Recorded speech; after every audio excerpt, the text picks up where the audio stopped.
Oh, isn't that nice? So simple and so humble. That is Samuel Colt. I believe that's his wife beside him. So very simple. Do you know Mrs. Colt to do anything simple? This is the Samuel Colt gravesite here outside of Hartford in Cedar Hill Cemetary. A much different cemetery than the Old Norse Cemetery. This is a cemetery that's a little bit more kept up. It's a little bit more taken care of and watched over here. This is besides March 3rd, this is a little different cemetery, and one could see why Mrs. Colt, from what I read, was in a hurry to get her husband transplanted out of the North Cemetery.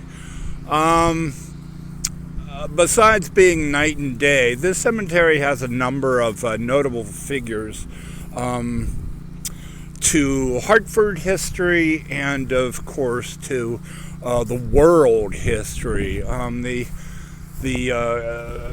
Gallaudets are buried here. Gallaudets you might know of as from Gallaudet University, I believe in Washington, is buried here. Him and his family, one of the founders and educators of the deaf, going back way to 1870. Now, how that differs from whether he came from the school here in Hartford, the sign language school, or the Institute for the Deaf here in Hartford, which has run into a lot of scandal of late, I don't know. But Gallaudet is buried here. There, the lady in the distance there is the Brownell gravesite. Brownell being the founder of Trinity College in Hartford. Trinity College, a very major Christian, college in downtown Hartford for the most part. So there's people from the world, and then there's people from Hartford and Connecticut here. This is one that drew my attention. This is the beach. And those are the beaches. Damn them. George Beach is notable to Connecticut history because he is the one who was the architect of the Connecticut State Capitol. Can you see it in there? And he also designed his own monument for after his death.